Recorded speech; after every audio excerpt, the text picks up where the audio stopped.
వాళ్ళకి గాని, వాళ్ళకి సహకరించిన వాళ్ళ పార్టీ వాళ్ళు గాని. ఏమనిపిస్తుంది మ్యామ్? ఇప్పుడు అంత సెన్సిటివ్ మ్యాటర్‌లోకి అంటే అంతకుముందు గడప దాటి రాజకీయాలు బయటుండేవి. గౌతరాచన్ గారి కుటుంబం వాళ్ళు ఏమయ్యారనేది అది కాదసల. అటువంటిది ఇళ్ల లోపలికి వెళ్ళిపోయి ఒక విండోస్ తీసుకొని సోషల్ మీడియాలోంటి ఏమనిపిస్తుంది మీలా గౌరవప్రదంగా చదువుకొని ఇళ్లలో ఉండే వాళ్ళకి? ఒక టైంలో మనకెందుకులే వదిలేద్దాం అనిపించింది. మరొక టైంలో ఇలాగే మనకెందుకులే బ్రిటిష్ వారితో గొడవలు మమ్మల్ని కాల్చి చంపేస్తారని మన పెద్దలు అనుకుంటే, ఈరోజు మనం స్వతంత్ర భారతదేశంలో ఉండేవాళ్ళం. మనం పుడతామో లేని తెలియని టైంలో మన పెద్దలు మన తరాల గురించి ఆలోచించి పోరాడారు కాబట్టే ఈరోజు వరకు స్వేచ్ఛగా, సురక్షంగా ఉన్నాం. ఈరోజు నేను వదిలేస్తాను. కానీ రేపు ఉదయం వచ్చే ఇలాంటి గవర్నమెంటే మళ్ళీ వస్తే, రేపు ఉదయం నా ముందు తరాలకి, నా కూతురుకో, కొడుక్కో, ఆ తర్వాత తరాలకో వీళ్ళ వల్ల ఒక ఇబ్బంది కలిగితే దానికి బాధ్యులు మన తరం అవుతాం. కానీ లచ్చన గారి లెగసీ కంటిన్యూ అవ్వాలని, ఆడపిల్లలు కూడా రావాలని ఒక బ్రాడ్ మైండ్‌తో చంద్రబాబు నాయుడు గారు ఒక అవకాశం ఇచ్చారు. అవకాశాన్ని ఓటమి ద్వారా అందరిలాగా వదిలేస్తే నాకు మిగతా వాళ్ళకి తేడా ఉండదు. పలాస నియోజకవర్గంలో పార్టీలకు సంబంధం లేకుండా గౌతు కుటుంబం ఎటుంటే అటు ఓటేస్తామనుకునే అనేక గ్రామాలు, కుటుంబాలు 4వ తరం కూడా ఈరోజు మాతో నడుస్తున్నాయి. అలాంటి వాళ్ళందరినీ వదిలిపెట్టి నాకు పర్సనల్‌గా ఏదో ఇబ్బంది కలుగుతుందని వెళ్ళడం భావ్యం కాదని కంటిన్యూ అవుతున్నామండి. మనం పలాస నియోజకవర్గాన్ని తీసుకుంటే ఖచ్చితంగా సీదిరి అప్పలరాజు కోసం ప్రస్తావించాల్సిందే మనం. ఏంటి అంత వైరుధ్యం ఉండాల్సింది? ఇప్పుడు రాజకీయాల్లో గెలుపు ఓటములు సహజం. అధికారం ఏర్పాటు, అధికారం లేకపోవడం ఎన్ని సహజం. అంత వైరుధ్యాలు ఎందుకు కొనసాగుతున్నాయి అసలు? విలువలు, హుందాతనం లేని సునకాల్ని తీసుకొచ్చి కనకపు సింహాసనం మీద పెడితే, ఉదాహరణ ఈరోజు రాష్ట్రంలోని జగన్మోహన్ రెడ్డితో పాటు ఈయన కూడా అలాంటి వాడే. మొదటిసారి గాలికి ఎగురొచ్చిన ఒక వ్యక్తి సీదిరి అప్పలరాజు గారు. ఒక డాక్టర్గా పనిచేస్తున్న వ్యక్తి నాకు ఇక్కడ కరెక్ట్గా ఎన్నికలకి 2 సంవత్సరాల ముందు ఆయనకి ఇన్ఛార్జ్ ఇచ్చారు.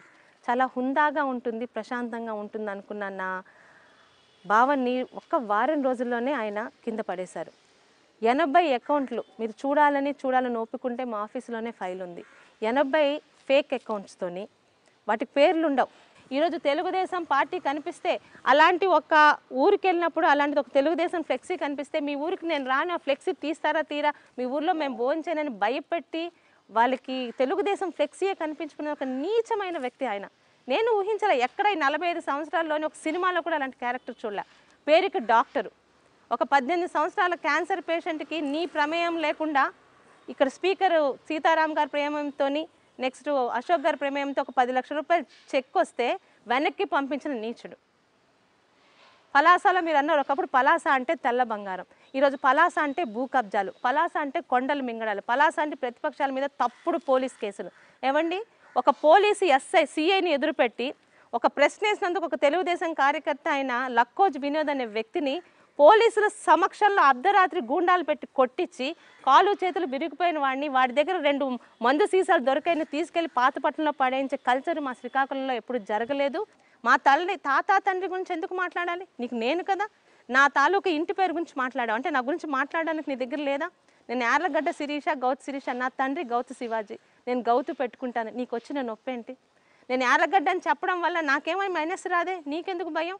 నేను కమ్మవారి కోడల్ని, నేను ఇష్టపడి కులాంతర వివాహం చేసుకున్నాను, నువ్వు చేసుకున్నావుగా. అది పెద్ద అంగీకారంతో ఆయన చేసుకున్నాడు, ఆయన భార్య తల్లిదో కురం తండ్రిదో కురం, మళ్ళీ ఎందుకు నా కులం గురించి మాట్లాడుతున్నావు? అంటే ఇలాంటి నీచ దిగజారుడు రాజకీయాలు ఎవరు చేస్తాడు? సొంత బలం మీద గెలవలేని వాడు. గాలికి ఒక్కసారి గాలి వస్తే కొన్ని పండుటాకులు పనికిరాని ఆకులు కూడా ఎగురొచ్చి పడతాయి, విస్తరాకులు. అంత మాత్రాన వాటికి బలం ఉన్నట్టు కాదు. మళ్ళీ అదే గాలి రివర్స్ వస్తే ఎక్కడికో పోయి మురికి గుంటలో పడతాయి. ఆ విలువలు లేకుండా ఉండడం వల్ల ఈరోజు నేను అధికారంలో లేను, నా పార్టీ అధికారంలో లేదు, నేను ఇంతవరకు గెలవలేదు, రేపు ఉదయం గెలుస్తాను. కానీ ఎందుకు ఈరోజు ధైర్యంగా తిరుగుతున్నాను? నా ఇంటి గడప కూడా ఎవడు తక్కలేకపోతున్నాడు, నా తండ్రి తాత నిజాయితీ వల్ల. ఈరోజు ఛాలెంజ్ చేస్తున్నాను, 24లోని తెలుగుదేశం పార్టీ పలాసలో ఆంధ్రాలోనే గెలుస్తుంది. అప్పలరాజు ఈ ఊర్లో ఉంటాడా? ఎందుకు ఉండలేడు?